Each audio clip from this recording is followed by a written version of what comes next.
The following is a presentation of the Missouri Sports Network. Hey, welcome to the Missouri Sports Network, MissouriSportsNetwork.com, where everyone has a home field advantage. Brought to you by Central Bank of the Ozarks, the Bank of Billings, Missouri State Highway Patrol, Shelter Insurance, and Labor's Local 663. Certainly glad you tuned in here for high school game day, and we welcome you to this. And as always, the Missouri State Highway Patrol reminds us to take that 3 seconds and buckle up. It's 3 seconds that could save your life. Once again, here at the round table, we've got from KSN, the sports director, Bailey Harbert. Bailey, good morning. Good morning. How are you doing? I'm doing well. And from PrepsKCSports.com, or PrepsKC.com, managing editor, Dion Cliso. And Dion, thank you again for being involved. It's fun. I'm glad you asked me back. You bet. And from STL Highschoolsports.com, Dave Quidall, and these are just all this. I messed those up, and I apologize. But Dave Quidall, always a pleasure. Well, thanks for having me, Guy. And I've enjoyed chatting with you this season. It's been a lot of fun. Here we are at week 10, and it's finally fall, weather-wise, nice and cold and rainy. I don't know what it's like in Kansas City or St. Louis or Joplin, but here in Bolivar, Missouri, it's about 45 degrees and raining, and it's a little cool, but it's that time of year. Week 10, high school sports, week 10 football class, or week 1 of districts. Here as we go in, a lot of teams with buys, and probably not the best week of games where you see the Class 1 and Class 6. You got a lot of 1-8 matchups, but there's got to be matchups that stick out to you. And we'll start with Bailey. Where are you guys going to be paying attention to tonight? Well, one of the games we were really looking forward to and we saw it pop up was Diamond and Sarcoxy. That's one of those games that they had played each other just a few weeks ago. Diamond was kind of the underdog in that game and played really, really well and kind of took it to Sarcoxy a little bit, probably surprised a lot of people, surprised us, honestly. Seeing them being matched up in the first round of districts, it's like, oh, this couldn't have been more perfect. Like, this is kind of, the story for us as far as it's one of the better matchups in our area. We are kind of light in terms of games this week, really good quality games. So that's one that we're really looking forward to. And of course, always looking at Joplin. They'll be playing Lee's Summit here at home here in Joplin, and, expecting a lot of good things from that game. Those are really two of the big ones. We've also got McDonald County. They'll be playing Monette. They're 8-1. McDonald County is. So expecting some big stuff out of the Mustangs in this game. So yeah, there's some games we've got, but I'd probably say Sarcoxy Diamond. That's probably the one we're most excited about. Well, you mentioned McDonald County 8-1, probably the best record they've ever had. You've got to go back to maybe the mid 60s for McDonald County. They've been kind of the laughing stock in football there in extreme Southwest Missouri. And the fact that you got Lamar and Webb City who've got buys. They're not in Carthage. They all have buys. They're not even playing. So that takes out half your viewers right there.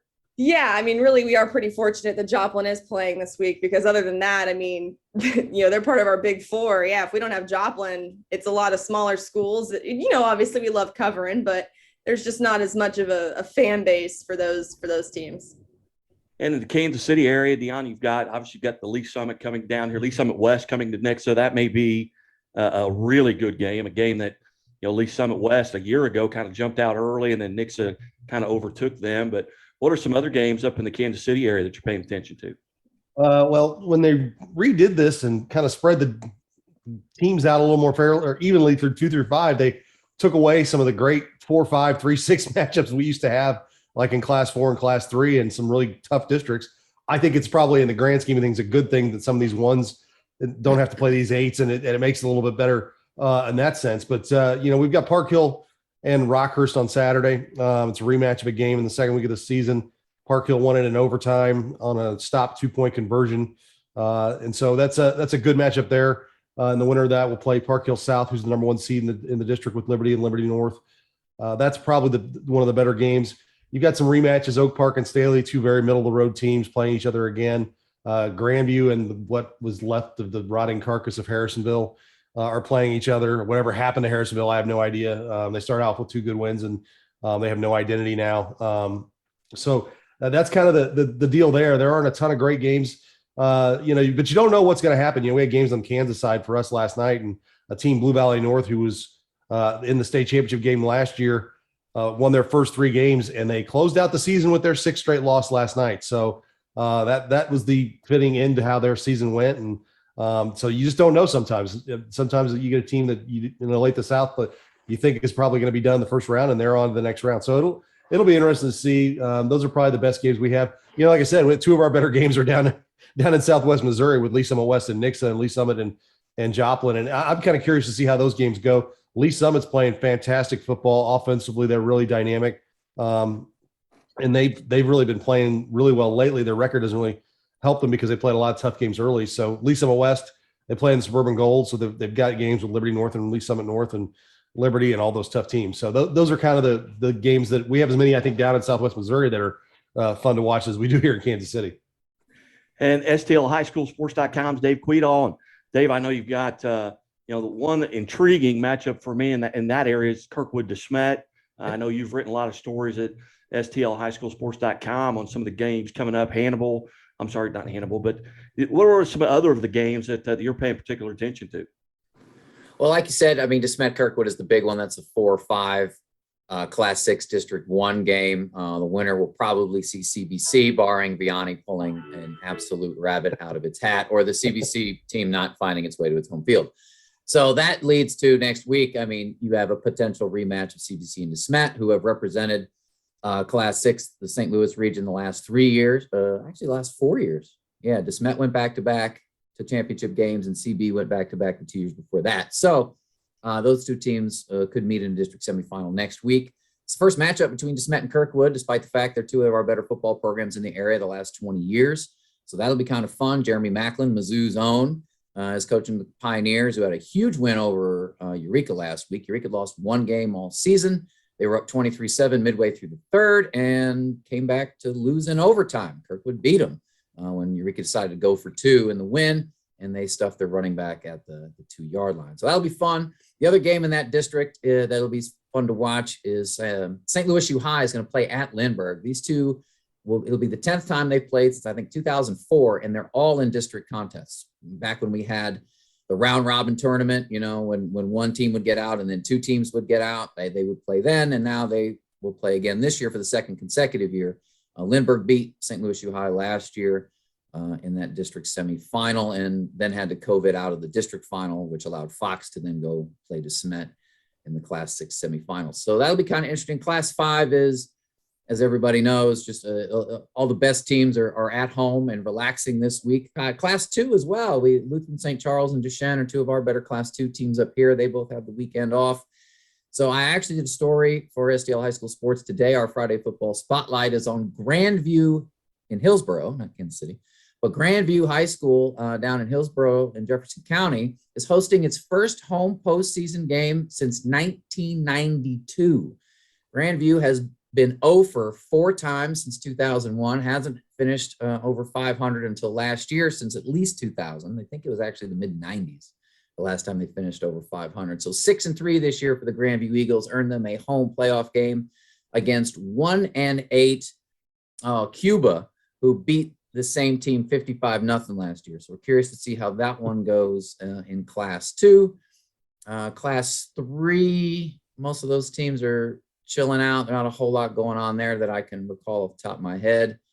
And Class 4 is kind of the same way. So that Eureka team I was talking about, they'll see a Webster Groves team who, unlike Kirkwood, has fallen on significantly harder times.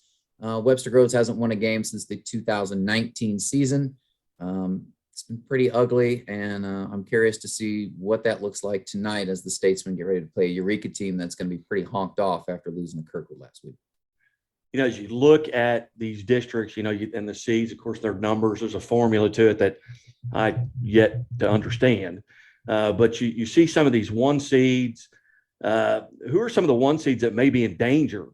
Maybe they get more points because they played up. I can think of for example, a very good Skyline team at Class 1 is a 1 seed, but they played a Central High School, and they get the 30 or 40 bonus points. They played Valley Catholic. They've got 3 losses going in, but they're the 1 seed. Where Windsor's undefeated, they're the 2 seed and the defending state champion. So I can see Skyline maybe running into a little trouble. Marionville is another one also in Class 1 because of Thayer. is in that district, and Thayer's very good, playing a very tough South Central Association SCA conference with the likes of Ava, who's undefeated and state ranked in Class 2. Who are some of the maybe one seeds that may have a little bit of a tough run? I'll start up here. Park Hill South jumps off the page at you. They've only played one Class 6 team all year, and they've got the number 1 seed over Liberty North. Now, if you're Liberty North, you want to prop them up and make sure they get to the district semi or district finals if you can, because then that would probably, depending on who comes out of that other district on the St. Louis side, give you home field advantage in the semis. And that's, I think, if you're Liberty North, that's definitely something you want to keep an eye on. Park Hill South's a good team. It's not their fault that they play in a different conference. They've handled their business. I mean, I would have liked them a lot more if their tailback hadn't gotten hurt a few weeks ago, but they've had a guy. It's been 3 weeks now, so they've adjusted to that. I think they should get a win in round 1. But I think if they get Park Hill, the winner of that Rockhurst Park Hill game, I like their chances very easily to be in the district final. If they get Rockhurst, I don't know, because Rockhurst will muddy you up and slow you down and do things, and they're a little bit bigger and a little more physical. Rockhurst isn't a great team. They're very average. But Park Hill South is probably that. And then the other one, and you should bring in somebody from Northwest Missouri, University Academy jumping over Mid Buchanan and East Buchanan and West Platte in the last week of the season to get the 1 seed at 6-3, where Mid Buchanan's undefeated. East Buchanan has 1 loss. They were ready to burn down the playoff system in Northwest Missouri after that happened. I guess they didn't even know University Academy existed, and had beaten a Bishop Ward team over in Kansas that's pretty good, beaten a Van Horn team, a Class 4 Van Horn team. Now they've got some wins over the Kansas City, Missouri schools, which are Class 3 and Class 4, so that pads their points a little bit. But they played Summit Christian Academy, who has 1 loss to 1 point. So, I mean, that's a good team. You be careful what you wish for, Mid Buchanan. I mean, Mid Buchanan and East Buchanan are good teams. Mid Buchanan was a state championship game last year, but they didn't play anybody outside of their league. And outside of the top half of their league, the bottom was not very good. So there was a lot of games where, the bottom 4 of that league were not very good. So those are the 2 1 seeds here that I think people are keeping an eye on. And you mentioned Skyline, because we dipped down to like Adrian and some things like that. I know that and Windsor kind of is off to the offside of us. They have contacted us and want us to pick them up, but they're kind of a little far out there. But no, those are the 1 seeds I think that are definitely to keep an eye on. How about in the St. Louis area, Dave? Well, I'm very curious to see what happens with Lutheran North and Cardinal Ritter, 2 teams that have, by all accounts, underachieved this season, what they've been able to do. Now, Cardinal Ritter's strength of schedule is pretty impressive. Their 5 losses this year. I mean, they got beat by St. Mary's, Joliet Catholic out of Chicago, Lincoln College out in Kansas City. I mean, when adding up their win-loss record of their opponents, I think their opponents had, 5 total losses of and that's the 5 teams they lost to. So, but they're going to have to go play at Lutheran North should the district play out the way it has. That's a Lutheran North team who also got its head beat in by St. Mary's and had a lot of high expectations, but hasn't necessarily achieved them. So I'm curious to see how that one goes. As far as tops, most of the districts kind of shook out the way we thought they were. The Smet at number 4, I think, is kind of a surprise, just with Lindbergh and Marquette jumping over them. Because like I said, that sets up a really crazy semifinal in that district tournament. But I'm just going through it. I'm trying to think who is somebody who's I don't know that they can hang. I'm curious to see what happens with Hazelwood Central, because after the Missouri State High School Activity Association told the Hazelwood School District its COVID spectator policy was unacceptable, it says the Hazelwood schools can't host anybody. So Central has to go on the road to play all of its district playoff games. So they're 3 seeds. So theoretically, they would have just hosted this weekend. Then they'd play, on the road for the next one at the 2 seed, which would be Marquette. But I'm curious to see how that affects them. And I'm also kind of wondering how, God, who was it? I was just thinking about somebody. Oh, Rockwood Summit. That's the one I was thinking of. Rockwood Summit jumped Eureka after Eureka lost to Kirkwood last week in overtime. Rockwood Summit's 9-0 for the first time in school history, has a bye this week. Their defense at last check had scored 50 points and only given up 24. But their strength of schedule, unlike Cardinal Ritter's, is not very impressive. I don't know that they've beaten more than 1 or 2 teams with an above 500 record. I mean, the way the conferences work out here is all the Suburbans are in one big pool. And I think 2, maybe 3 years ago, they shifted to a formula where if you're successful, it's kind of like, the English Premier League. You move into the higher division regardless of size for the most part. So if you're a very good football team, you're going to play the best in the conference, like Marquette, Lindbergh, Hazelwood Central. They were all in together. Rockwood Summit was not that successful and played in a lower tier of that suburban conference. So they haven't seen a whole lot of firepower. I'm curious to see what happens when they get in a game where they're in a game, because their starters haven't played a whole lot of second halves this year because the margins have been so big. So that's a team that I'm kind of curious to see what would happen, because they've got in that district Eureka, who's a regional rival, as the 2 seed, and Ladue is a really good 3 seed, a Ladue team who's been down to Webb City and been successful and played in the state championship game in its recent history. So that's the team around here. Everyone's kind of curious to see what happens when they see a really, really good opponent, because they've been really good, but we don't know if they've been tested. I'm looking at that district with Vashon and Union. Vashon is the 1 seed. Union is the 2 seed. Union's undefeated. Had someone down here pick Union to win the state title. I don't know that they get out of their district, but is Vashon for real? Had Coach Will Franklin on earlier this week and talk a little bit about, they finished, I believe, 7-1. They lost last week, I think, to DeSmet, but that bumped them up points wise, even though with the 1 loss and Union being undefeated, but just the fact they played up and got the bonus points playing DeSmet. But is a Vashon a team that maybe could make a run? Because I don't know a lot about them. Well, Vashon played in the spring due to the corona situation last year. They won all 3 of their spring games and then had to quarantine, so the spring season ended. So when they lost to DeSmet last week, they had actually won 10 in a row. Now, Vashon did try to schedule good opponents. Generally, the Public High League here has 1 team that can compete and then a lot of others that are not necessarily as competitive. So they scheduled a Webster Groves, they scheduled a Vianney, who have combined to win 1 game this season. 2 teams that are traditionally very, very good. He did play DeSmet in the last week of the regular season in an attempt to get somebody, and they were what you would expect a Class 4 team that has got 30 guys. They were overmatched, and DeSmet ran its second and third kind of plays at them. They didn't break out everything that I'm sure they'll use against Kirkwood tonight. But their defense was good enough to make me think that they're going to give Union everything they want in that game. Union struggled the last 2 games against some opponents that weren't necessarily top tier. So again, that's a team that has run roughshod through a part of the area that hasn't been very strong this past season. So by jumping in to get that 1 seed, Union's going to have to come into the city to play at the field Vashon uses, because they don't actually have a football field on campus. They use one in the city at Gateway STEM High School. So they got 1 young man, Dier Hill Jr. He's a freshman, and he's the most electric freshman we've had around these parts since a guy named Luther Burden, I've heard, who was pretty special as a freshman.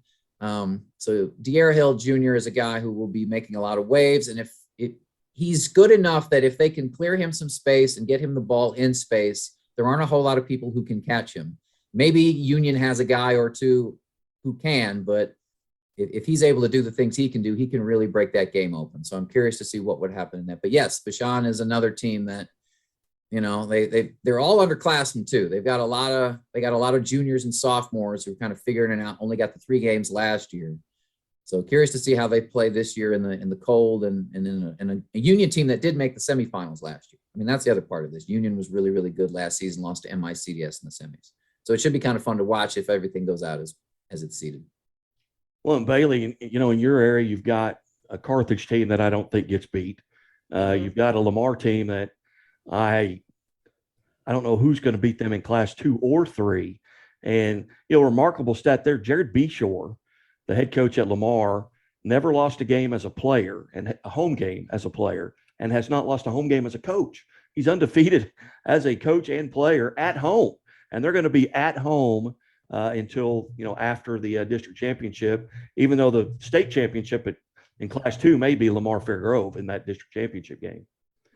Yeah, and honestly, this might be kind of a hot take, but I think Lamar could be one of those teams that we do need to keep an eye on in, as far as district goes, because just looking back on their record, really the 2 teams we thought would give them the most trouble were McDonald County and Nevada, and they actually beat those teams pretty handedly. And I don't know if you credit that to just Lamar being that good, or maybe those teams kind of faltered in those games. But really, other than those 2 teams, they played a lot of teams this year that were having down years, like Mount Vernon, Monette, even Seneca teams we've traditionally seen that have been pretty good. So I'm curious to see if maybe this will be the first real test for them, because I see them, easily making it to the district championship game, where I would anticipate, like you said, probably going to play Fair Grove.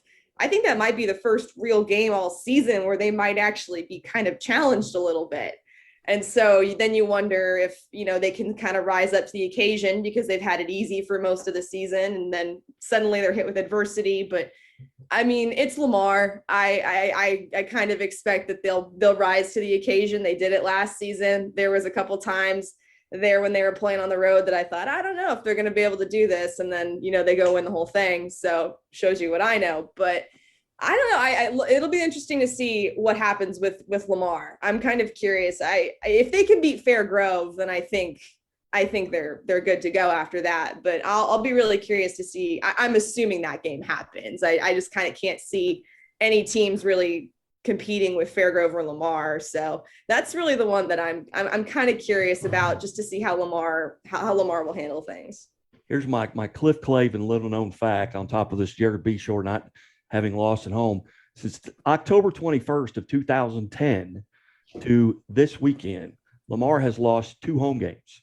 Both of them were to Seneca. And that was something I looked at, they're playing Seneca again. They're not even close. I mean, it's not, and Mount Vernon is so down, and it pains me.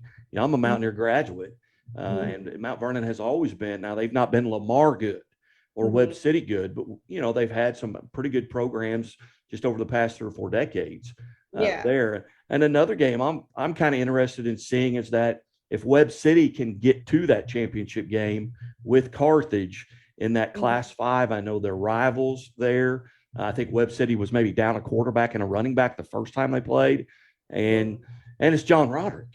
It's that's a game that really, really intrigues me. And another game as you go into that Aurora district here, with Mountain Grove as a 3 seed in that district, with Aurora and Hollister being 1 and 2, and Mountain Grove plays in the SCA, and Hollister and Aurora in the Big 8. The Big 8's not what it was outside of Nevada and Lamar and McDonald County, I guess, to an extent. But I think Mountain Grove may sneak in and steal that district, as a 3 seed. But those are just kind of my thoughts here. And going forward, who are some of maybe the best athletes that you've got to see this year? I mean, David talked about the kid at Vashon. I got to sit down with, the Hillsboro running back, Jackson Patterson, had him on yesterday. Luke Gall has been very impressive and is getting Division I offers, going on visits. And both Jackson and Luke are just juniors. And it's just crazy to think of that. And, Luke, I was asking him about, what he benefited from being able to watch. And I said, watch the state championship 2 years ago as a freshman. He said, well, no, I had 14 tackles in that game. He's a first-team All-Stater linebacker as a freshman. So if he's going to play at the next level, it's going to be at linebacker if he goes Division I. He just doesn't have that breakaway speed, I don't think. But who are some of the other athletes? And we'll start with Dion down here. Some of the great athletes that you've had an opportunity to see there in the Kansas City area. Well, there's a lot of young guys here in terms of just pure athletes. And you talk about Lincoln Prep, they've got a sophomore running back named John Price, is pretty good. And then the center in Class 3, they've got a sophomore running back, Ja'Cory Love, and then a junior quarterback, Joseph Vick. And then we've got some good players at the bigger schools. Melvin Lassiter at Liberty North is a sophomore who's already getting looks from Alabama and places like that. And he looks like a man out there as a sophomore playing linebacker for Liberty North. Big key to what they do. So we're kind of in a weird spot with our bigger schools that, like Liberty North, Lee Summit North.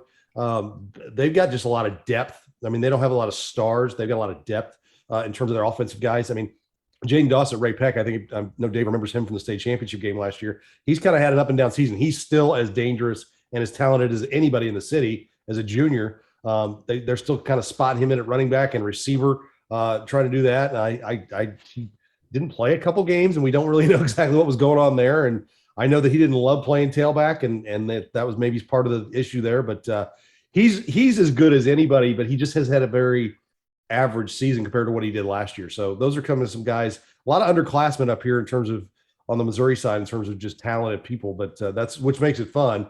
And then the teams are really good. I mean, Liberty North is a lot of juniors, and they're 2 deep at quarterback and tailback, and like 5 deep at receiver. And Lee Summit North's kind of a lot of the same way. Trey Baker, their quarterback, is a nice player. He's probably going to he got Eastern Kentucky, I think, is his latest offer. So they've got some good big linemen who are getting offers as well. So we're kind of lineman heavy when it comes to like the bigger recruits, but then when it comes to talent, we're real young. So that's kind of where we stand this year. And Dave, in St. Louis, you mentioned the kid from Vashon. Who else kind of stands out to you there in the St. Louis area? Well, I mentioned Luther Burden. He doesn't count, I guess, because he's at East St. Louis, but damn, that man can play. The Tigers should be very excited to get him in the house. I mean, I wasn't thrilled he got thrown out of their game at IMG over the weekend. That's not great because they'll start the playoffs without him. But Luther is pretty special, and I hope everyone got a chance to play or got a chance to watch him play when he was at Cardinal Ritter. Most years without Luther, Kevin Coleman at St. Mary's would have been our top recruit in our preseason Super 30. He's picking between 5 schools, none of which are the Tigers, unfortunately, but it's the likes of Florida State and those kinds of places. He's electric. He's his first reception on the varsity was, I think, a 68-yard touchdown as a freshman on his second play from scrimmage. He's as dynamic as they come. And St. Mary's didn't lose last year. They got COVIDed out after they kicked the tar out of Valley at Valley and didn't get to play Kennett in the district final because they were getting on the bus and a test came back because St. Louis City made its team's test last year. So they didn't get to finish that. So in Class 3, look out for Kevin Coleman and St. Mary's, which actually has got all kinds of guys on their team that have been playing. Ashiel Kepia Jr. is their star linebacker / running back. He's not going anywhere special, but he's just one of those guys who's a great high school football player and has been a 4-year varsity stud for them. When you get into the bigger schools, I mean, Hightart at CBC is their quarterback. He's kind of been their guy this year. The cadets really tried to figure out who their quarterback was going to be after Brett Gabbert, not Blaine. Blaine's Tampa and Tom Brady. His younger brother, Brett, was the quarterback who led them to back-to-back state championships and then went on to Miami University in Ohio. But Patrick Hightart has stepped in this year and been dynamic for CBC. He's been everything they could hope for, running the ball a little bit too. He's been really, really good. And then you get into guys like Jamarion Wayne, who has committed to play for Mizzou. He's at Parkway West. I mean, he's a guy who they let him run the ball. He catches it. Sometimes he throws it. He's in the secondary. I mean, he's a threat on kick returns. He's just one of those really, really dynamic kind of kids. And then DeSmet's got a couple of those younger guys too, like Dion was saying, the junior class. Like DeSmet is where the juniors are this season that are kind of breaking in those offers and starting to make collect the SEC offers in their portfolio, shall we say. So that's a group who I'm curious to see what they do tonight. Tyler Macon, who is the quarterback, he's a sophomore quarterback at Mizzou. I guess he's a freshman this year because he enrolled early. But we have another Tyler Macon who's a wide receiver at Kirkwood, who was really, really good for them, and a good pair with their running back, Dion Brown, who's also a junior, who was injured against Hazelwood Central earlier this season. Rumor has it he might be back tonight to play against DeSmet for Kirkwood, and if not tonight, definitely Turkey Day when they play Webster Groves in their annual game. So Tyler Macon and Dion Brown are 2 young guys who really got Kirkwood pretty excited about what's going to be happening here in the near future. And then you get into, Holt in Class 5 is just on fire. I mean, that's a program that had been very, very, very bad for a long time. And then this senior class kind of was thrown into the fire as freshmen, grown up on the varsity, and now they're undefeated in the top seed in their district in Class 5. I believe they're number 3 in our rankings, Dion. I think we voted them number 3 in Class 5 behind the Carthages and the Jacksons of the world. So I know everyone's pining for Jackson Carthage, but Holt's going to have something to say about it. And they got a group of guys who've been really good. Cooper Brown is the quarterback. Jackson Smith is their wide receiver who does a lot for them. And that's a fun group there. Reagan Andrew at MICDS, I believe, is the only quarterback in the state to have 2 state championship games on his resume through 3 seasons, and he's aiming for a 4th this year. He has done absolutely everything that program has needed for Coach Fred Bouchard. who, when we talk about, Roderick and guys like that and how much of a difference they make, Dr. Fred Bouchard, excuse me, has been absolutely dynamic at MICDS. They lost one game in his first season last year, despite starting late because of COVID restrictions here in town. And that was in the state championship game to a really, really good Helias team. So MICDS brought a lot of pieces back, and two of their best playmakers were hurt last year in underclassmen Steve Hall and Winston Moore. So they got their 4-year starting quarterback. They got their skill guys back. They got Dr. Bouchard calling plays and getting them ready to play. And MICDS is going to be heard from in Class 4, whether it's in a semifinal against Smithville or who else we got up there? Who am I missing? Smithville, Lincoln Prep. No, Hannibal. They might have to see Hannibal before they get to the final. So, but Reagan Andrew was our first team quarterback preseason here because of his resume, and he's only improved on it this season. So those are some of the guys we're keeping our eyes on in some of the better programs. You speak of Fred Bouchard. He manned the sidelines about 100 yards to my west here at Southwest Baptist University when he coached it at Bolivar High School. And this is going back probably 15, 18 years, but he was the coach here before Lance Roten came in and between Coach Doug Potts and Lance Roten, but he was here before he went to Staley and started that program. But Bailey, in your area, and I know we see a lot of the same, a lot of the same players, and you talk about, and a lot of the power is down there in your part of it with Webb City and Carthage and Lamar and McDonald County. And even CJ has had a decent, I wouldn't want to play them in the playoffs right now with Carl Junction, but who are some of the athletes that you've been able to visit with? Luke Gall, obviously, probably the biggest, if not the best player in Southwest Missouri. Just what he's been able to do this season. He's a constant in all of our highlights. It's weird if you don't mention his name in a game. I really expect him to have a big, state tournament run. And you even throw, Caden Cabance in there, his quarterback, who, was playing wide receiver just last year. And then, with Patrick Carlton leaving, he slides into the quarterback position, and he's done a really nice job with that. I mean, that offense, we kind of wondered if maybe with a new quarterback, if they might take a step back, but no, I mean, they've only kind of picked up and even, I would even argue, gotten better since, he's made that move. As Joplin, always right, is probably he's probably one of the best quarterbacks in our area. Just what he's been able to do this season, through the air and, running. He kind of reminds me of Patrick Mahomes. I know it's cliche to say, but he's kind of got that limber. He moves around. He can extend plays. I expect he'll have a pretty big districts. If you're talking about Lamar, Logan Crockett, he's a good running back for them.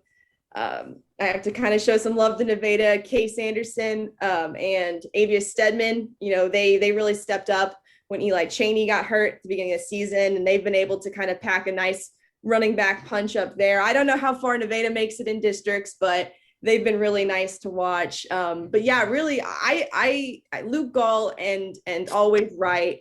I think they're going to be big. They're probably the bigger names in our area. I know Aurora's got a really good player up there. He's been getting a lot of attention too. So, I mean, it's a lot of running backs in our area. That seems to be where Southwest Missouri really shines. Well, you go to Marionville, you got Dakota Wilson. I mean, 8 touchdowns last week. He had a big week, but Marionville they really haven't played anybody in that conference with outside of maybe Diamond and Sarcoxy, but those were not close. And one last question, and we'll start with Bailey. Where's everybody going to be tonight? And then what are you looking forward to? Because I'm going to be sitting right here in front of the fire, watching TV, watching games back here online. I may go out on the porch and watch 30 yards of the Bolivar Warrensburg game, but that's it. Where are you going, Bailey? I am staying here in Joplin for the Eagles game with Lee's Summit. So I'm not going too far, but I think it'll be a really exciting game. So I'm looking forward to it. Dave, where are you headed?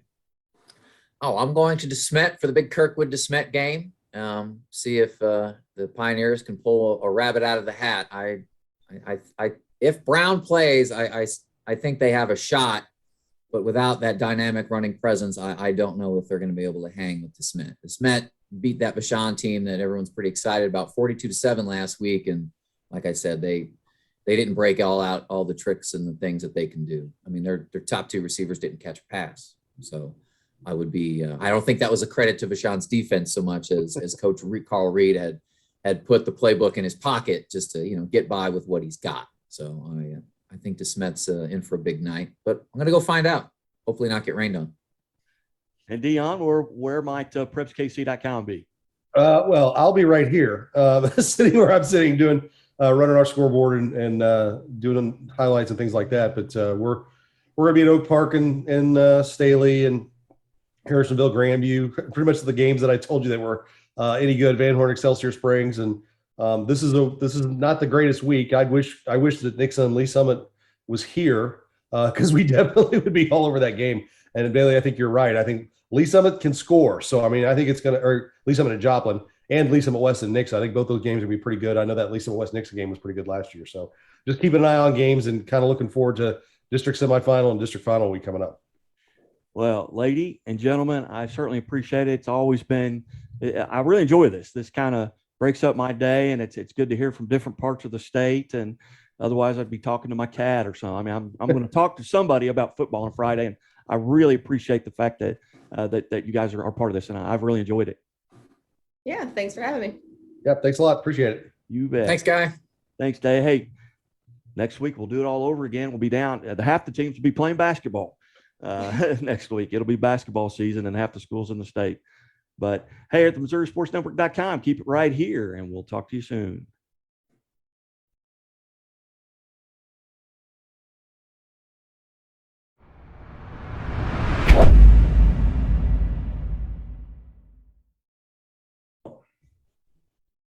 And welcome back to the Missouri Sports Network at MissouriSportsNetwork.com, where everyone has a home field advantage. Certainly glad you've tuned in. And as always, the Missouri State Highway Patrol reminds us to take that 3 seconds and buckle up. 3 seconds that could save your life. This is our Chevy Dealers of the Ozarks Athlete of the Week segment, brought to you by Central Bank of the Ozarks, Labor's Local 663, and Doak Propane.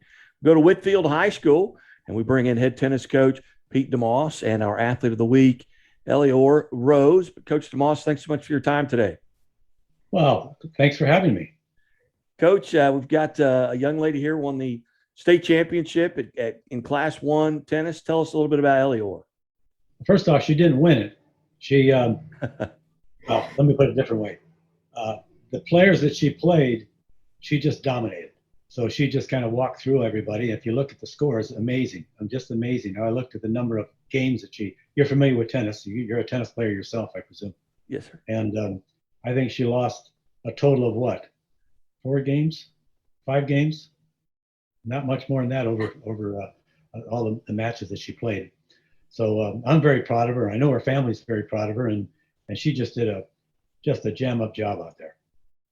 What makes her special? Is she a big hitter, or is it more of a mental? Talk about the mental and the physical part of Ellie.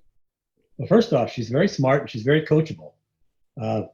Very few times did she say to me, I know, coach. Don't tell me that. I know. No, she never did that. She was always very coachable. The big thing about her is that she listens, and most of the time she does what I ask her to do. And some of her, she has other coaches that are very, very good, obviously. And the thing about her win and her whole tournament was that it was a windy day.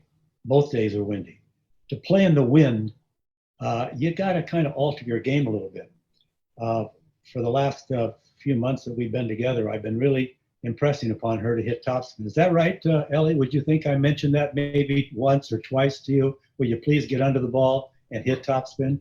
Because then it came in handy, because when the wind is behind you, when you're playing tennis and you're a tennis player, if you hit that ball more than a foot more than you normally do over the net, the wind behind you, and it was blowing 15, 20, 30 miles an hour, it would just blow it out. But if you put top on it, guess what? It comes down in the court.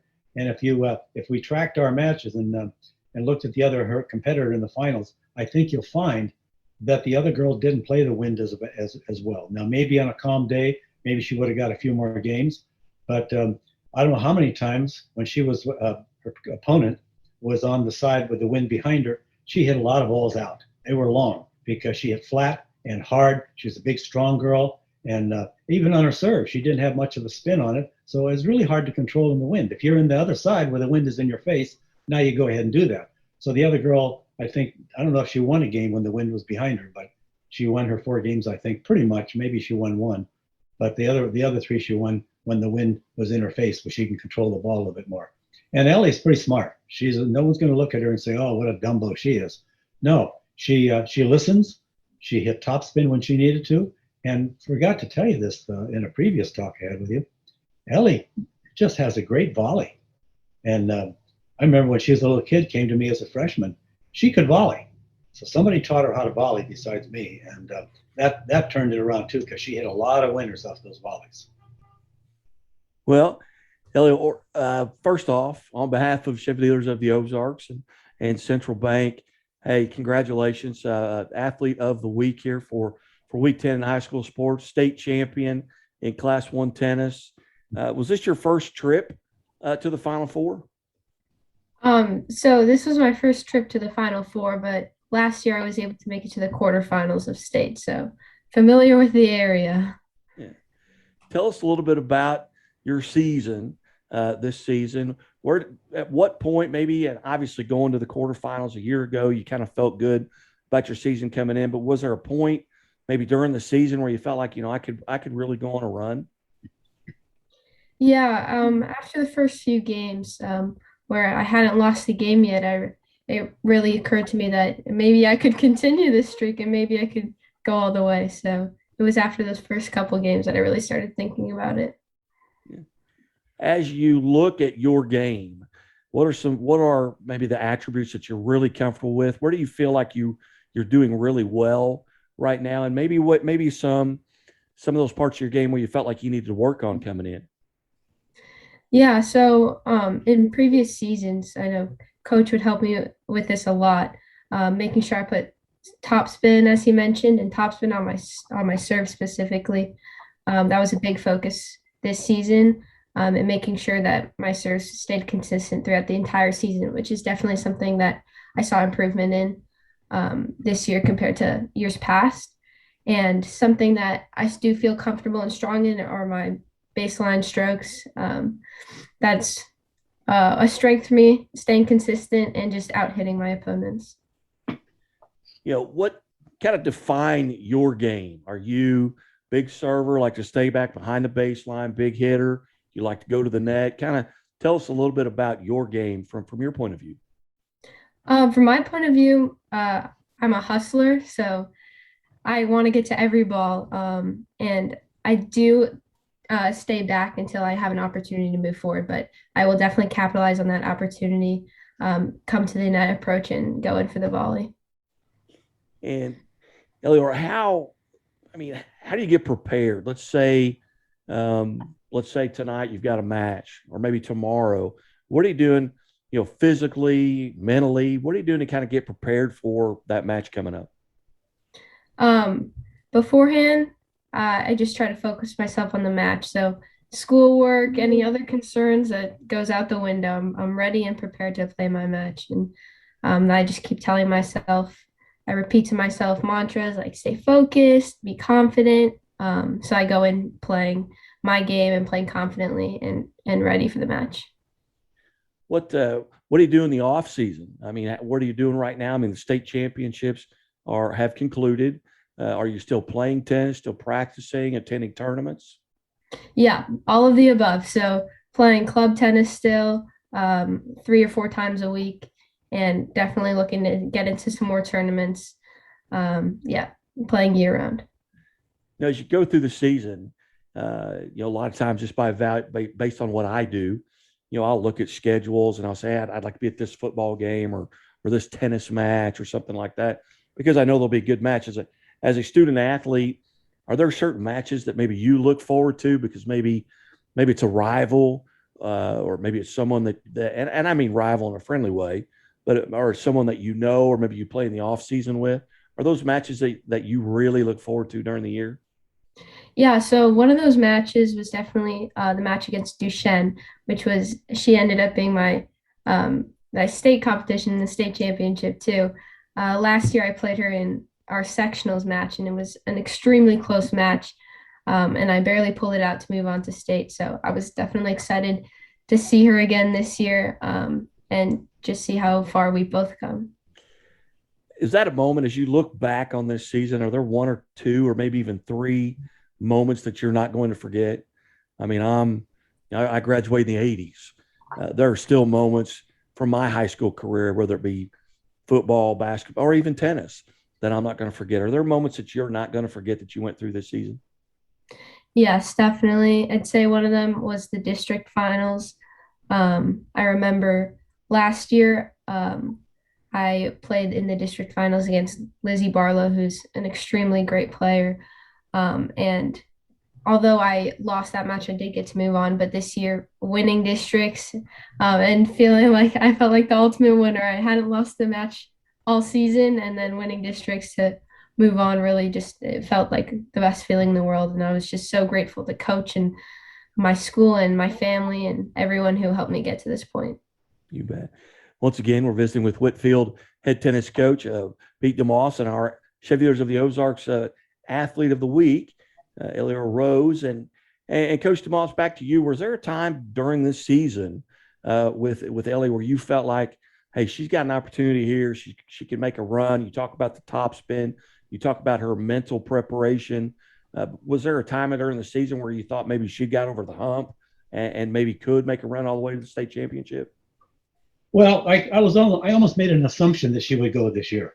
I always remember that last season at, I believe it was districts, where she played the same girl that she played in the finals of this tournament. And she was down, I believe, correct me if I'm wrong, as I got older, my memory fades in the stretch a little bit. But I remember, I think you were down 4-love in the second set. You had lost. Oh, no, in the third set, you had split sets with the girl that you played. And you came back to win that match. If I got that right, you were down 4-love and you came back to win.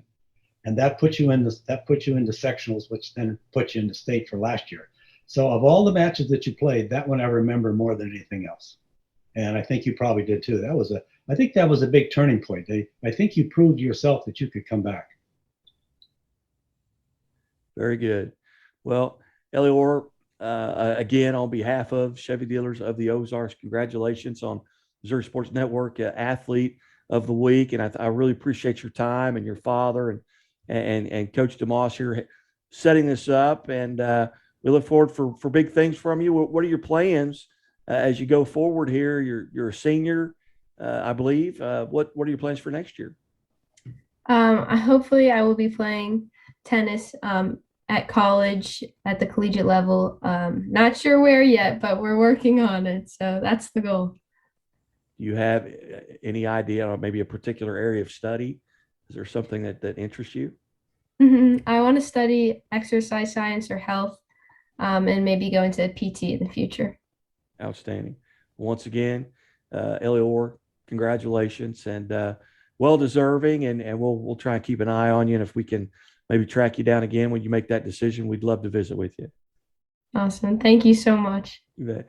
Coach DeMoss, I really appreciate you on being a part of this. And we had an extended conversation earlier today, and you couldn't have said more nice things or complimentary things about Eleanor. So I was really looking forward to this, and thank you for being a part of it. Thank you, Guy. I appreciate it. You bet. You're listening to the Missouri Sports Network at MissouriSportsNetwork.com, where everyone has a home field advantage. Keep it right here, and we'll be back.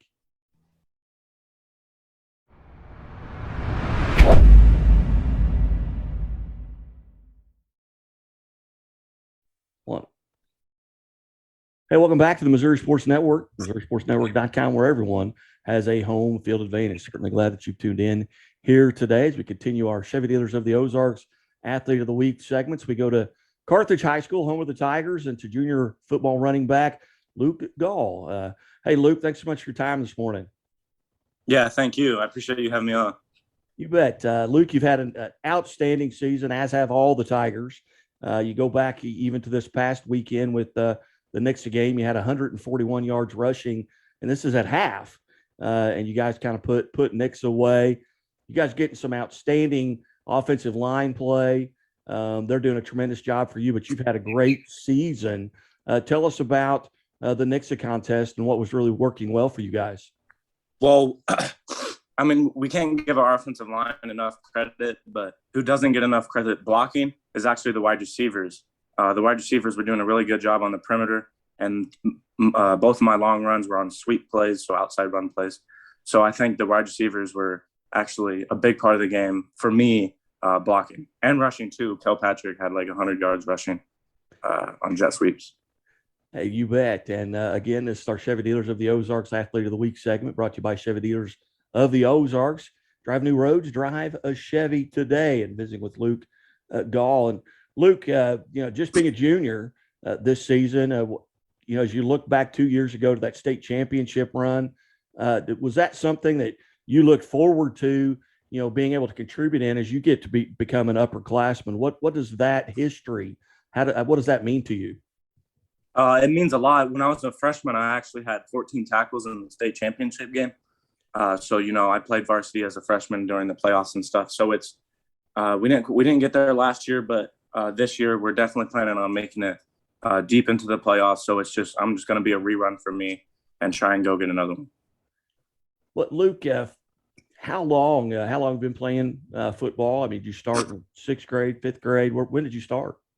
I don't remember. I started in grade school, first or second grade, but it doesn't get what I started taking it seriously in high school, eighth grade. As you look back going to your freshman year, who were some of those guys, maybe guys on the team that you really looked up to that kind of helped bring you along? Some guys that kind of mentored you, and the coaches obviously have had an influence on you. But looking back, who were guys that you really looked up to?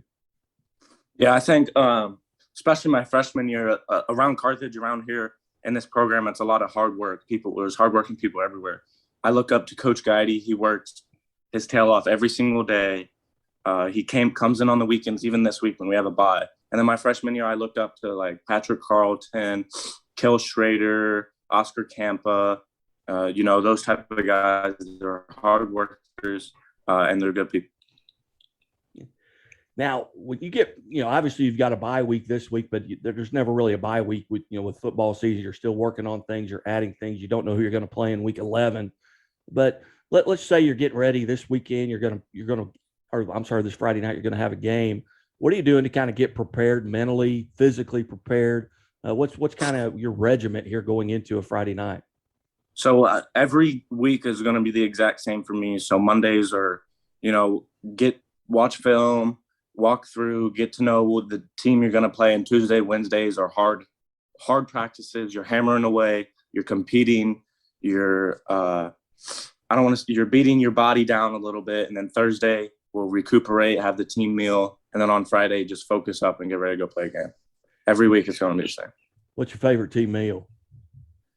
Boomer Sooners. Yeah, Boomer that's my Sooners. favorite. That's my favorite one so far. Yeah. All right. Well, I tell you what, when Coach Guidey watches this, he's probably going to say, all right, we're going to keep feeding Luke Gall. I mean, we're going to feed him on Friday nights. We got to take care of him on Thursdays. Yeah, right. Coming into this season, did you have any team goals or personal goals that you were striving for? Obviously, a state championship would be a team goal, but any other goals? Yeah. Well, like 2 years ago when we won state, we didn't win the conference. We got beat twice. So along with winning state, winning conference, and for me personally, winning like COC Offensive Player of the Year is a big goal of mine.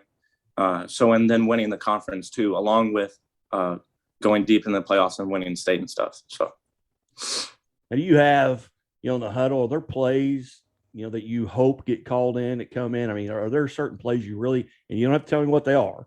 Coach Guidey would kill me if you told me what, but are there plays that really your eyes light up and think, hey, yeah, I've got a chance to break this? And it may be a different play in each game, depending on the fronts that you're looking at. Yeah. Well, I mean, anytime I get the ball, I'm going to be happy. I like getting out into space too on some routes and stuff. So there's not a specific play that I like, but I mean, whatever the coaches call, I trust the coaches enough that I'm going to put in everything I have on their play call. Was there a game, looking back here on your junior year, was there a game that really stands out to you? Was it maybe the Webb City game? Maybe it was Nixa on Friday night, but are there games that you really had a really good time you'd like to go back and play again? when I go back and think about it, was Joplin, because Joplin was they were the toughest team we played in the COC. Now, granted, I know Webb's going to be a lot better than the first time they played us. They're not going to turn the ball. They're going to be a lot cleaner. But anyway, so Joplin was they were a tough team, and I had a really good game, and I had to really grind it out. You know, I had like 220 yards, 3 TDs, but going back and thinking about it, Joplin was really fun, and it was the biggest atmosphere I've ever played in my life. Again, we're visiting with Luke Gall, junior running back from Carthage Tigers on our Chevy Dealers of the Ozarks Athlete of the Week segment here. And as always, the Missouri State Highway Patrol reminds us, take that 3 seconds and buckle up. It's 3 seconds that could save your life. Be safe, be smart, and be here tomorrow. And Luke, I know you're just a junior, but you've obviously are going to start getting some looks. Do you have any aspirations? Are you looking and right now you can't think about after high school because you're just a junior, but do you have an aspiration to maybe play at the next level? Yeah, that's ultimately my end goal, is to get college paid for. And for me personally, that's going to be, I'm going to try and do that through football and academics too. So, and I've been getting recruited a lot by the Missouri Valley Conference, like NDSU, Missouri State, SIU, and some MIAA schools around here too. Yeah, I'm sure you've got, obviously right there in your backyard, you've got Pitt State, you got Missouri Southern, you know, a lot of guys go on to play in those leagues, but you're having such a tremendous year. Are there guys or teams, maybe rivals that you really look forward to playing when you come into the season? I know with what I do, you know, I check boxes off. Hey, I'd like to be at this game. I'd like to be at that game. I know players, you know, they look at their schedule and they say, oh, you know, I can't wait to get to this. Maybe I know somebody on the other team. Maybe it's an opportunity. Maybe it's a revenge game. Were there games coming into this season you were looking forward to playing? Yeah, well, I was looking forward to playing any of the big games. So Webb. Well, I look forward to playing every game, but especially the bigger games like Webb, Joplin, and Nixa, when it was you know, we were trying to win the outright COC title. But I look forward to playing better teams because I play. You know, I like playing in really competitive, hard games with big atmospheres. What motivates Luke Gall? What is it? The stat line? Is it the wins? Is it your teammates? And it may be a person. It may be a group of people. What motivates you to put your best effort forward? So my goal is in the end for the team to win, and what motivates me is I will do whatever I have to do personally to get the team to win. If I have to have 300 yards, then that's my motivation to get the team to win. When we played CJ, I mean, I'm not trying to like brag on myself, but we were having trouble get going offensively. And then I came out in the second half and, you know, I had 4 touchdowns and 220 yards or whatever, just in the second half and the 1.5 quarters. Cause I was just trying to do whatever I could to get the team a team win. Yeah, well, it's not bragging if you can do it. That's an old Reggie. Yeah. That's a Reggie Jackson line. Hey, I'm not bragging if I can do it. And you obviously had a tremendous season, and can't wait to see what the future holds here as you guys go forward. You've got to be right now the favorite in Class 5. You know, yourselves, Jackson, and that may be a game you're looking forward to. But you got to get by. You got to get out of your district.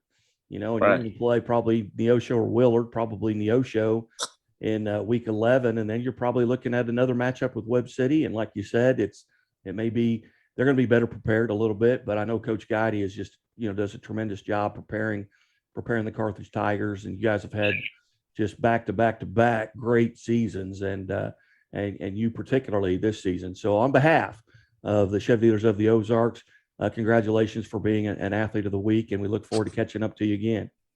All right, thank you. Hey, you bet. You bet. Luke Gall, Carthage Tiger Jr. running back, Chevy Dealers of the Ozarks Athlete of the Week, brought to you by Central Bank of the Ozarks, Labor's Local 663, Shelter Insurance, and Doak Propane. Keep it right here on the Missouri Sports Network. Thank you. Have a great day. Luke, thanks.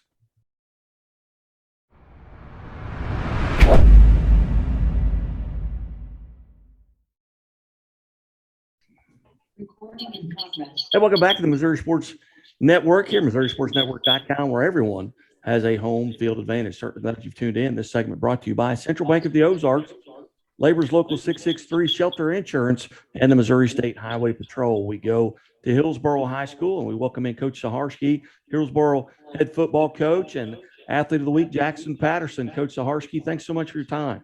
No problem. Good to be here. Bet. Coach, talk a little bit before we get to Jackson. Talk a little bit about Hillsboro and how the season's gone up to this point and what the outlook is for districts. We've had a pretty successful season. We finished with the regular season with the big win over Poplar Bluff. We're 8-1 right now. Our lone loss is to Jackson High School, who everybody knows is pretty good, obviously. And we've done a real good job. Jackson's been a workhorse for us for 3 years as a running back, and he's done exactly what he's done the last 2 years and then some. Got to play a lot more defense this year than last year, and has done a real good job on that side of the ball as well. We're the 1 seed in our district right now, and we have a bye this week, so we've kind of focused on things that we want to improve on this week, and hopefully we can have some success in our district. Coach, kind of handicap that district. Who are the other teams that are members of that? Have you seen them? Yes, we've played the 2 seed. We played North County earlier in the year, and we beat those guys down at their place. Farmington is the 3 seed. We haven't played the last couple of years, but we're familiar with them. They've been on our schedule and in our district quite a few times. Last year, they got jumped, more likely because of the whole COVID thing and how that worked out. But they got jumped to Class 5 for a year, and they're back down in 4 in our district again. And then the 4 seed is Festus, who we played earlier this year. Good ball club as well. And we got Sykeston as the 5, and then Prairieville's the 6, and DeSoto's the 7. So we've played DeSoto, Festus, North County. They're all conference opponents, and they're all in our district every year. So we're familiar with those guys. But like I said, Farmington's back in our district this year. Coach, you go back to that win over Poplar Bluff, 44-19. Jackson kind of carried the load for you. He carried the ball 37 times for 289 yards. Talk about what he brings to the team. Jackson's a physical runner, downhill player for us. That was his highest carries of the year so far. We have some other talented backs that he really has to split carries with, and which is good for us because it, if a team tries to take Jackson away, then our fullback position, Austin Romaine, who's a really good football player, then he'll get a lot more carries, and then our quarterback Griffin Ray does a real good job running the option. And Jackson, he's here with us, and he could tell you that those 37 carries are kind of inflated a little bit in the sense that Griff did a real good job running the option the other night and got out on the edge. And there's probably 6 to 10 times, I have to go back on film and count exactly, that Griff ended up pitching the ball out to Jackson, and Jackson basically got yards up the sideline and was able to get out of bounds and not take punishment to his own body, which, that's kind of we tell those guys, get the first down, get out of bounds, don't take the extra hits. That kind of elevated that carry total some just because, they weren't really matching up on the pitch game there, and it was working for us, and so we kept going back to it. Yeah, I had an interview with a young man who, very similar, had carried the ball maybe 40 times. I asked him, I said, you get tired? He goes, no, the ball's not heavy. Yeah. As a freshman, I think we had a game where Jackson had close to 45 carries. Like I said, he's been a 3-year starter for us. He's a junior this year, so we get him back for another year next year. So that's a good thing. As talented as he is, to get him back for another year. Okay, well, Jackson, first off, on behalf of, and I've got if you can unmute there you go. Jackson, on behalf of Chevy Dealers of the Ozarks, congratulations on being a athlete of the week. Tell us from your standpoint about the game this past weekend. 289 yards rushing. You led the entire state. I mean, as Coach said, a lot of it was an option game, so he read it, pitched it off, but I had my handoffs up the middle and outside, and I just worked for the yards I could get. How do you go about getting prepared for a contest? Now, I know you've got a bye week this week, but let's say you're playing on Friday night this week. What are you doing to kind of get prepared mentally and physically for the game? I mean, practice is pretty hard all week. I always like to take an ice bath on Thursday with a couple of my other running backs just to prepare my legs and my body to recover. When you're in the huddle, and I don't know, you may be a no huddle team, but that play comes in. Are there plays that you really your eyes light up, or maybe you're kind of maybe you're talking to coach, hey, let's run this. Do you have a favorite? And you don't tell me what it is, but do you have a favorite play that you really enjoy when it gets called? Oh, yeah, 100%. You There's lobby quite a for few of that? them. There's a lot more than one. I mean, I just like the ball when I see space and I can do my own thing out there. So Are you lobbying coaches on the sideline? Hey, hey, how about this play? How about that play? oh yeah, of course. Now, talk a little bit about your history. You're a 3-year starter. Have you always been at that running back position, even going back into maybe middle school? Oh yeah, 7th and 8th grade I was running back, and basically all the way since I was 5 years old when I started playing football. I was a big lead blocker for us as well. But into high school and junior high is whenever I really started carrying the ball. As you come into the season, did you have any personal goals, team goals that you were trying to reach, or maybe someone had kind of reached out to you and said, hey, here's where you need to be? You have any goals like that coming into the season? I mean, yeah, I definitely want to be faster and stronger than I was last year. And as a team, I just want to make a state run. I mean, we haven't done that at Hillsborough for a long time. It'd be great to leave a legacy behind. Absolutely. Do you look at the schedule just based on what I do? I look at the schedule and look at games, think, okay, that's going to be a good game. I'm going to try and get there. I'm going to try and get here, no matter what the sport is. But as a player, when your schedule comes out, you look forward to certain, maybe it's a rivalry game, maybe it's someone, someone on the other team. And I mean rivalry in a friendly way, but are there games you really look forward to? Oh, yeah, I love playing Festus, but I mean, when the season starts, we take it week by week. So really look forward to that game on Friday. And then after that one, we look forward to the next. Very good. Well, Jackson, once again, on behalf of Chevaliers of the Ozarks, congratulations for being named an athlete of the week here in Missouri. 37 carries for 289 yards. And the thing that stuck out, I believe you're a 4.0 student as well. I am. Very good. So you're putting as much time in the classroom as you are on the field, and that's impressive. Thank you. You bet. And Coach Suharst, hey, thanks so much for setting us up and letting us kind of invade, I guess, so to speak, your classroom here at the Missouri Sports Network. That's no problem. It's good for the coverage. It's good for our kids. So definitely proud of Jackson and the team this year. All right. Well, once again, Jackson, congratulations. And hey, best of luck as you go forward. We can do anything, help out at all, just reach out and let us know. And we hope to visit with you as the season goes on here into the postseason, Coach. And good luck here as you go into districts. Thank you very much. You bet. You're listening to and watching the Missouri Sports Network at MissouriSportsNetwork.com, where everyone has a home field advantage. Back after this.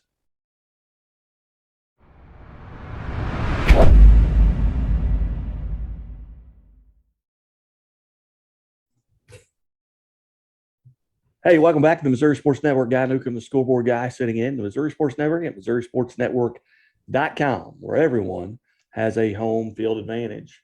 As we approach championship week here, and a few of our fall sports, softball is making their way to Springfield, and we visit with Blue Springs South Jaguars head softball coach, making her second appearance here at the Missouri Sports Network, Coach Christy Williams. Coach, hey, thanks so much for your time today. Thank you so much for having me. 29-4, I believe, on the season. You've won 12 in a row, including a district championship with Grandview that I believe was 9-7.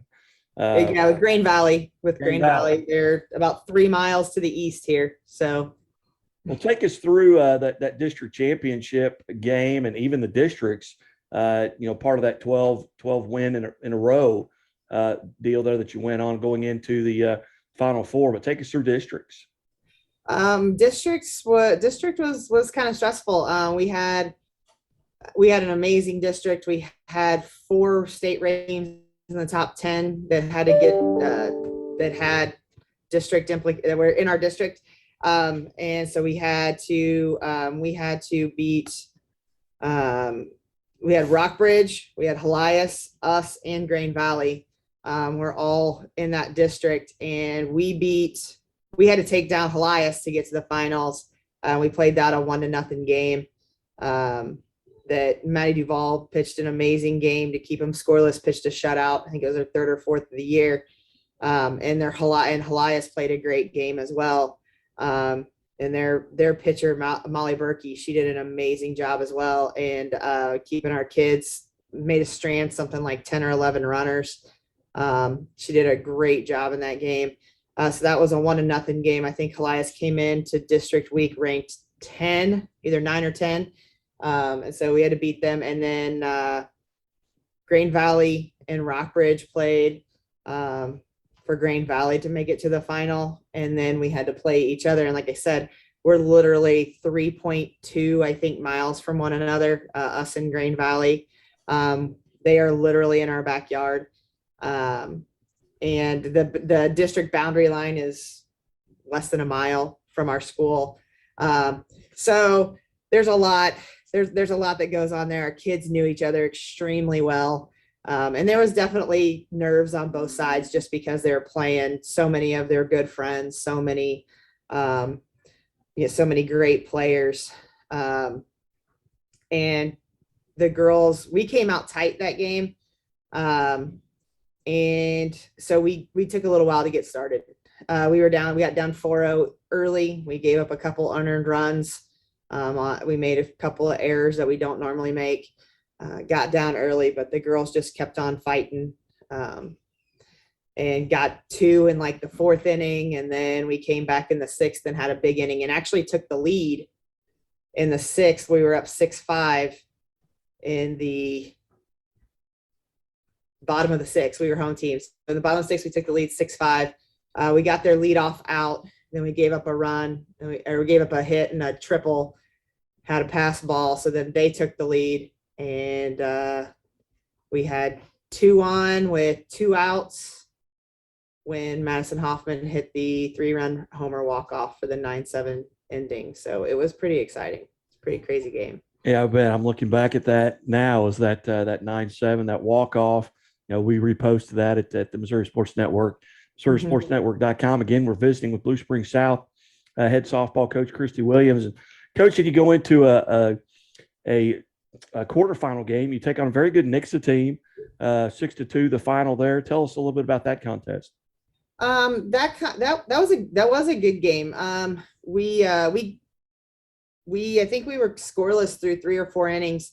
And then we started hitting the ball a little bit more, started stringing some together. They were able to keep us from extra base hits. So everything that we did was either infield singles. There's a couple of errors, or just little bloopers. And Coach Walker and I actually were talking about that on Sunday when we had a meeting, that he said, man, those bloopers just killed us.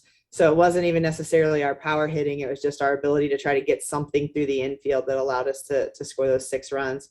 And then they never backed down. Their number 7 hitter came up in the 7th, in the bottom of the 7th, and hit the 2-run homer to make it a little bit interesting for us there in the 7th. But the girls, nailed it down then in the 7th and finished the job. So.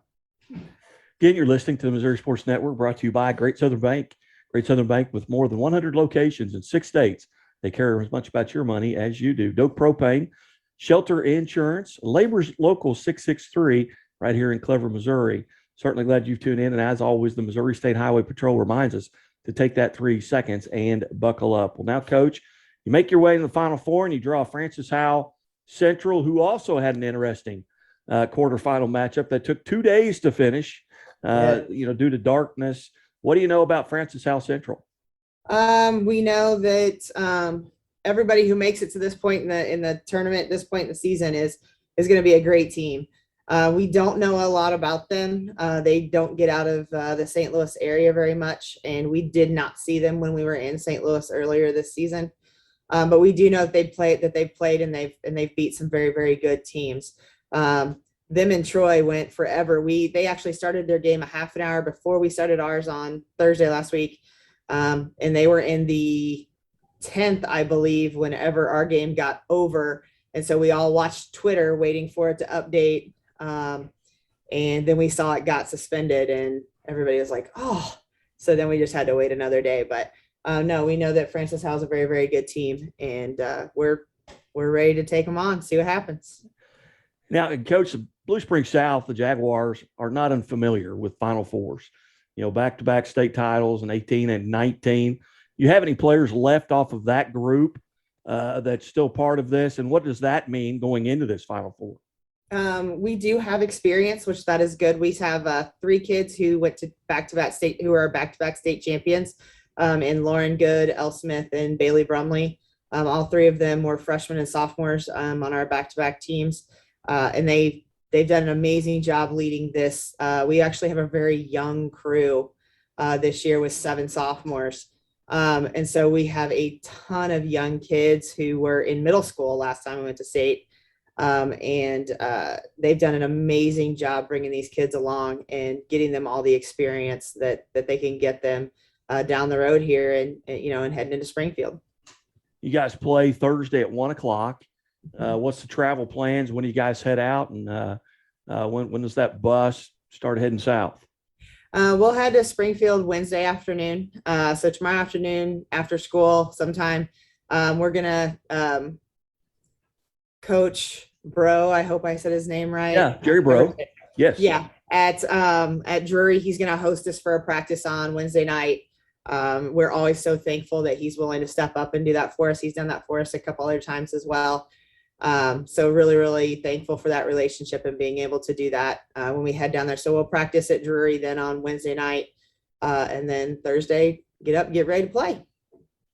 What are you guys? You've been out here, like I said, this will be 3 of the last 4 years. Do you have certain places you eat? I mean, what do you take in? What's the itinerary like, and is it set in stone?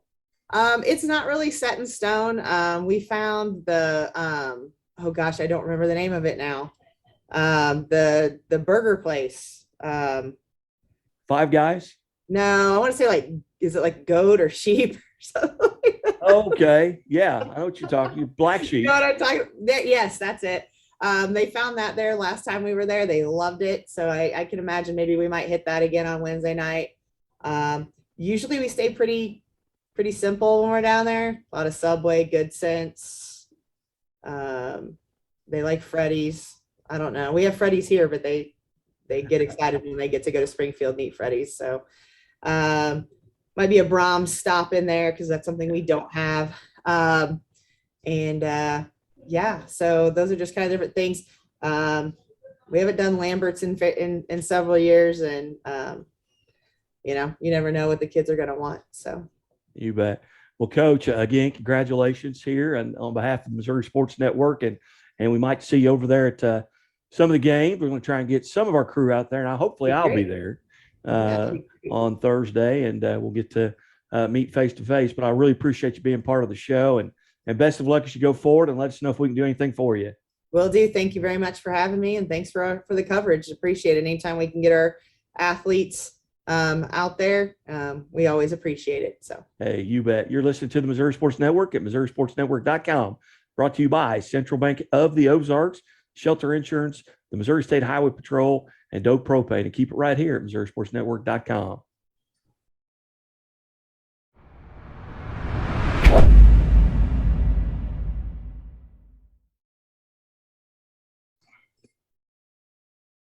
Welcome back to the Missouri Sports Network, MissouriSportsNetwork.com, where everyone has a home field advantage, presented by Central Bank of the Ozarks, Labor's Local 663, Shelter Insurance, Bank of Billings, and as always, the Missouri State Highway Patrol reminds us to take that 3 seconds and buckle up. It's 3 seconds that could save your life. Be safe, be smart, and be here tomorrow. Going back to the Final Four a little bit here in softball, we bring in Rolla Bulldogs head coach Kenneth Hoey. And Coach, hey, thanks so much for your time today. I know you're getting ready to get out on the field and get some practicing in before you head this way. That's right. We're excited for the opportunity, and the weather held off here in Rolla at least for one more afternoon. Yeah, I'll tell you what. I'm sitting here in Bolivar and I'm looking out to my west, and it does not look good. But hopefully we'll get this Final Four weekend in for you. But Coach, tell us a little bit about your team. You guys are 30-8 on the season, and I remarked to you off the air that I can't believe you guys. I mean, 30 wins, let alone 30 games to get in. But obviously, you took advantage of Michigan's new rules. Right. When Michigan changed the policy, allowed for 36 games, we scheduled as many as we could. We ended up with 34 regular season games, and there was a stretch where we played 20 games in 21 days, and it felt like a grind. But at the end, I think it definitely helped us, made us a better program. Coach, tell us a little bit about the Bulldogs. What are you guys doing really well right now? I know you had an exciting game with Webb City, an extra inning game there, but what are some things you feel like right now your team's really doing well? I think what we've done well over the last month is I think we've just gotten better in every facet of the game. We've got a sophomore pitcher in the circle. She's continued to improve from her freshman year all the way to now. Madison Hamby, she gives us a great opportunity every time she steps on the mound. And then we've got a senior laden lineup that has continued to improve for 4 years and kind of peaking right now. We've got 7 seniors in our lineup, and then we've got our junior leadoff hitter Taylor Heimbaugh at shortstop, and then our DP is a sophomore in the 9-hole, Jessica Mace. Take us through that run of districts. I know you had Jeff City, Capital City. You get a shutout win there at Capital City. Then you go into the sectionals there with Webb City. Kind of take us through that road on your way to the Final Four. Well, we started off with Bolivar, and that was a 6-2 victory. It was a tight game. We scored a few runs, took the lead, and then we were able to hold on. But Bolivar was playing well, and their freshman on the mound she threw really well. I believe her name's Tessa Klein. She threw really well, and then Jeff City.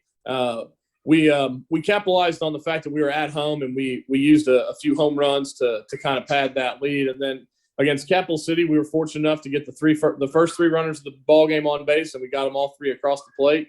And then Lydia Colson, she shut us down the rest of the way. But Madison Hamby threw a tremendous game. She had 12 strikeouts. I believe she gave up 3 base hits. 3 base hits and 1 walk. That's all she gave up, and propelled us into that district title. Outstanding. Now you're in the Final Four. You got Incarnate Word Academy at 2:00. What do you know about Incarnate Word, and what are you going to have to do well there to win that game? Yeah, I mean, I know that they've played a really good schedule from what I can tell. That looks like they've got several hitters right there in the middle of the lineup to provide some power and some punch. I think they've got some speed around those girls, and then I think they throw 2 or 3 different arms out there. I know they've got a freshman righty, and I know they got a veteran lefty. So I expect that they'll be a very tough opponent for us tomorrow. And when you guys heading out? When do you get on the bus and head this way? Plan is to leave at 9 in the morning and hopefully be down in Springfield at 11 o'clock. Just kind of getting there and being ready to get to the game. Are you guys right now? I know it's late in the season, but are you relatively healthy?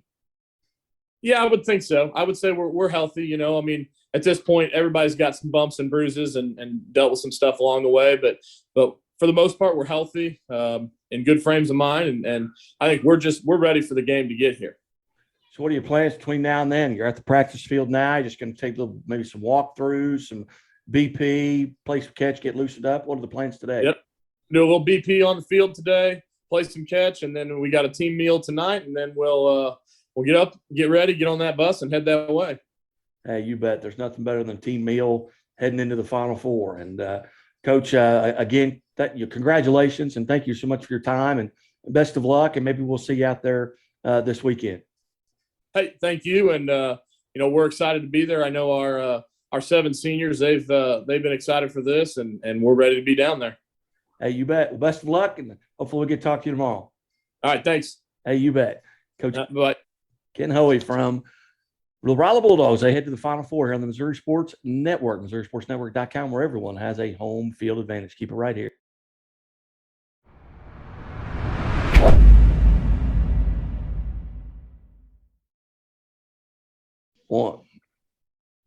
Hey, welcome back to the Missouri Sports Network, MissouriSportsNetwork.com, where everyone has a home field advantage. Brought to you by Central Bank of the Ozarks, Doak Propane, Shelter Insurance, the Bank of Billings, the Missouri State Highway Patrol, Labor's Local 663, and Great Southern Banking. As always, the Missouri State Highway Patrol and Shelter Insurance remind us to take that 3 seconds and buckle up. It's 3 seconds that could save your life. Be safe, be smart, and be here tomorrow. Going back down to West Plains, and the head Zizzers football coach, Matt Perkins, 8-1 on the season. You got a bye this week coming up in week 10. You get a kind of a revenge win a little bit last week over Bolivar. They defeated you last year, but no doubt you left no doubt this past Friday. Talk about that game. Yeah, I was proud of our performance. Thought got the ball to start the game, didn't score, do anything with it. Defense came out and gave us the ball back pretty quick. And then, offensively after that, we pretty well handled business. Thought Dagan Kinslow played, fantastic football. Connor Lair, I think, had 6 touches for 3 touchdowns. Heston Miller had a good night. I mean, really spread the ball around really well. And, Josh Leeser had a couple scores. And then defensively, really good effort. I think we held them to negative 11 yards rushing. And, they got a playmaker out there at quarterback and a playmaker at receiver. And both those guys, they made some plays, but thought our kids were in good spots and didn't really hurt us too much. You talk about Kinslow at quarterback, and he's having a tremendous year. Maybe going overlooked. When you talk about just his performance this year, he's had a tremendous season, a great athlete. And talking to coaches, they're talking about everybody talks about Connor Lair and the offensive and defensive lines, but Kinslow really makes you guys go. He's special. He's a guy that can just do everything.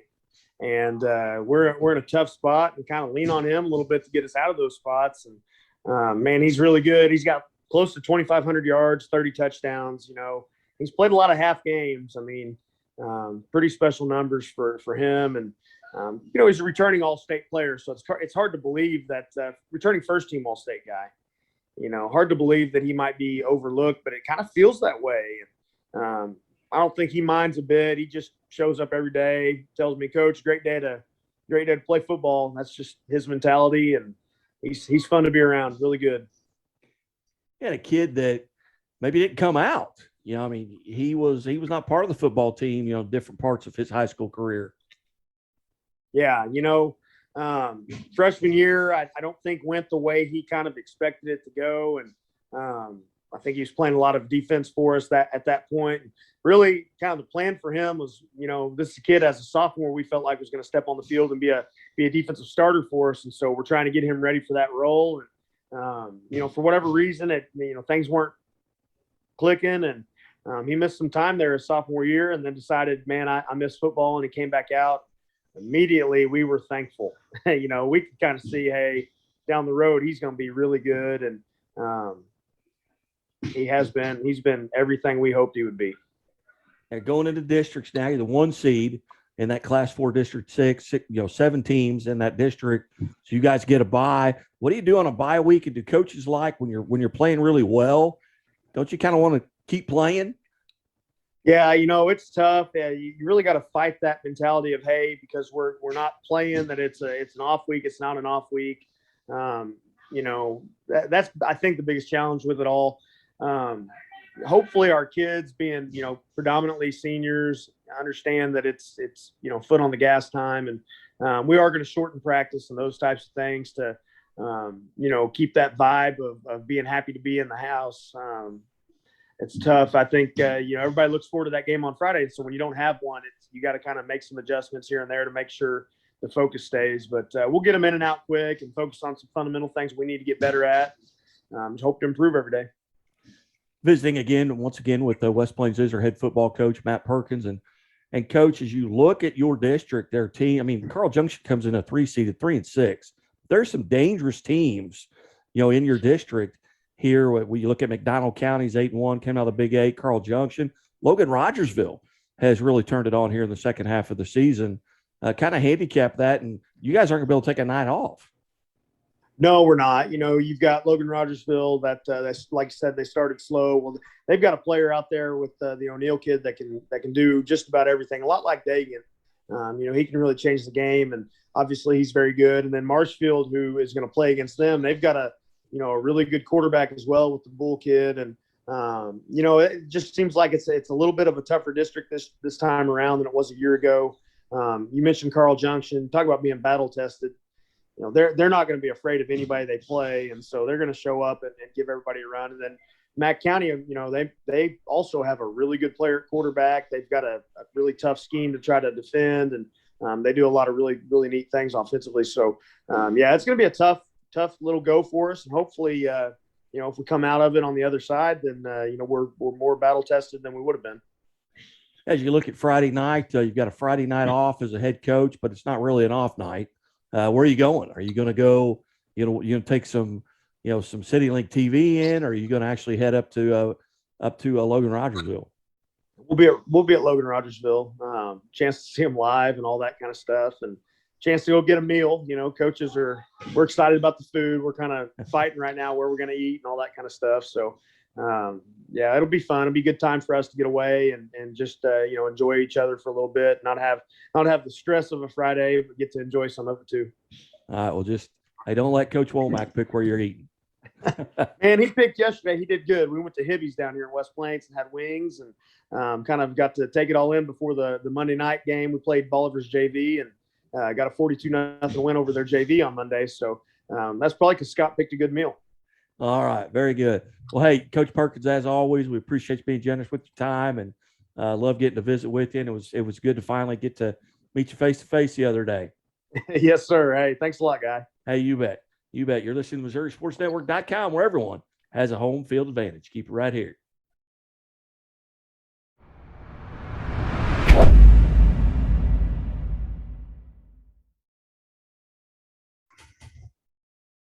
Hey, welcome back to the Missouri Sports Network, MissouriSportsNetwork.com, where everyone has a home field advantage. Presented by Central Bank of the Ozarks, Doak Propane, the Bank of Billings, Labor's Local 663, Shelter Insurance, and Great Southern Bank. And as always, the Missouri State Highway Patrol reminds us to take that 3 seconds and buckle up. 3 seconds that could save your life. Back out to Vashon High School and Wolverines head football coach Will Franklin. Coach, 7-1 on the season, tremendous season. You're the 1 seed in your district. Kind of put a bow on this season for the Wolverines. Oh, man, it was a great season. Had a lot of high expectations on having a great year. But, the season never goes how you wanted to plan. But this year, it kind of went exactly how I was planned, and got to see some things and experience some things to get ready for what we hope to be as a true playoff run. You've got just 6 teams in your district. You're the 1 seed. Undefeated Union is the 2 seed. So both of you will get buys here on a bye weekend. What's it like for the Wolverine coaching staff? You're going to take in a game. You're going to try and maybe look at maybe that Gateway Windsor game. That's who you'll play the winner of. What are your plans this weekend?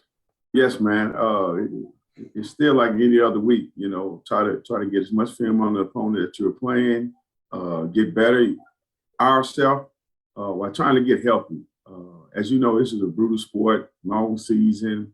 So trying to stay healthy as possible, get guys back that has nicks and injury. Use this week as a true bye week, but at the same time continue to work so that we can, go out there, whoever we face, coming up and play our best ball. What are some things right now going into the playoffs where you guys are really doing well? Obviously, in your 7 wins, you've only given up 31 points.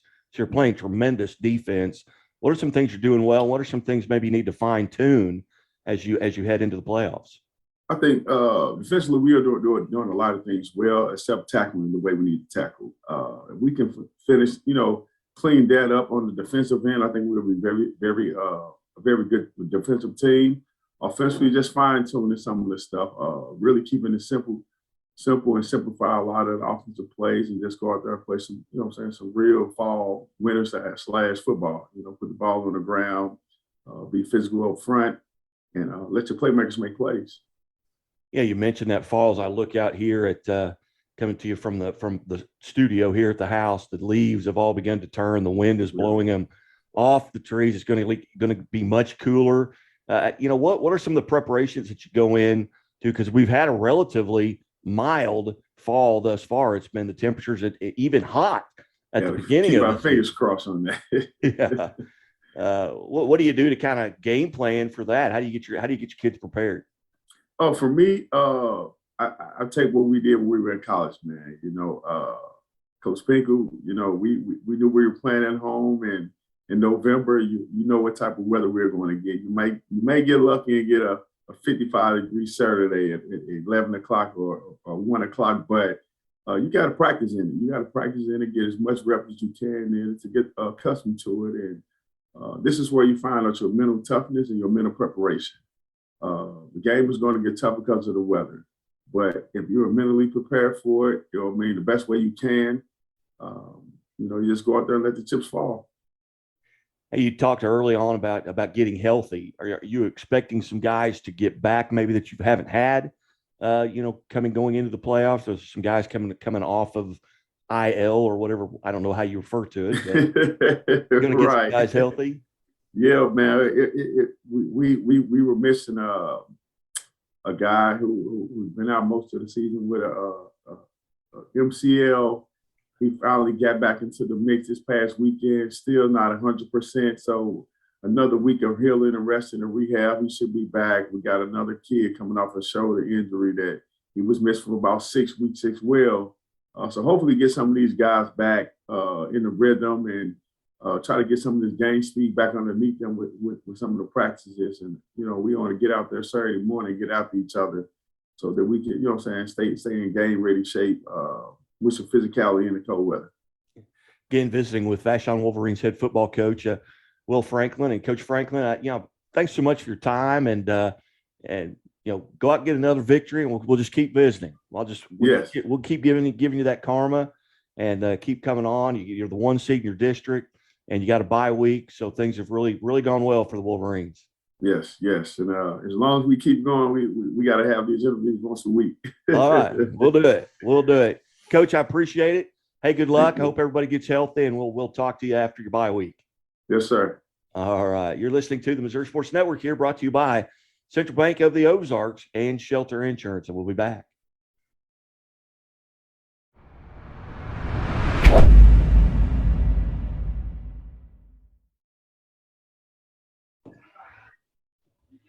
Hey, welcome back to the Missouri Sports Network, MissouriSportsNetwork.com, where everyone has a home field advantage. Presented by Central Bank of the Ozarks, Laborers Local 663, Shelter Insurance, the Bank of Billings, Chevy Dealers of the Ozarks, and Great Southern Bank. Certainly glad you've tuned in. And as always, the Missouri State Highway Patrol reminds us to take that 3 seconds and buckle up. It's 3 seconds that could save your life. Be safe, be smart, and be here tomorrow. Going to the St. Louis area, and we welcome to the show Troy Buchanan Trojans head football coach Ryan Nesbitt. Coach Nesbitt, thanks so much for your time. Yeah, guy, I appreciate you having me on this morning. Hey, you bet. Coach, first off, congratulations. Back on October 16th, you became the all-time winningest coach at Troy Buchanan High School, passing the late Rich Rhodes. And Coach, that had to be a special moment for you. Sure. It's been a fun run here at Troy, and so just thankful to be part of some good teams and had a lot of good players and coaches that have been a part of it. So, hey, Coach, 7-2 this season. You're getting ready to go into districts where you're going to take on a Fort Zumwalt West team that you've already played just a couple of weeks ago. But sure. Put a bow on this season for the Trojans. What are you guys doing well right now? You're 7-2 and the 2 seed in that district. Yeah. Obviously we're playing well in all 3 phases. Offensively, we're scoring a lot of points and moving the football, averaging just over 49 points a ball game and just over 430 yards of offense. Defensively, we've had some learning lessons against some really talented offenses, but have also grown tremendously throughout the season on that side of the ball, and excited about that unit as we head into postseason play. And then kicking game continues to be a hidden gem for us. We feel blessed with our kicker punter, Mason Gessert, and the work that he's done this year. So honestly, it's been a kind of a complete effort in all phases. Coach, as you look at that district, your Class 6, you're in District 2. Class 6 is the top 2 seeds don't have buys. There's 8 teams in every district. Kind of handicap that district a little bit. Francis Howell is the 1 seed, and then you guys will be taking on Fort Zumwalt West, as I mentioned. And it's tough to beat the same team twice in a matter of 3 weeks. How are you getting prepared for that first round game? It's tough. Fortunately, through 8 years of being a head coach, I've been in this situation, playing the same team twice. This is our 3rd time. It's 4th time actually in 8 years. So normally I've been on the other side of it, where we've gotten beaten in the regular season and trying to find a way to do some things different. So just trying to, it's going to be tough to recreate what we did offensively in that ball game. We played them 13 days ago. So just trying to get off to a fast start and continue to play good football, but just trying to grow and become a better football team each week.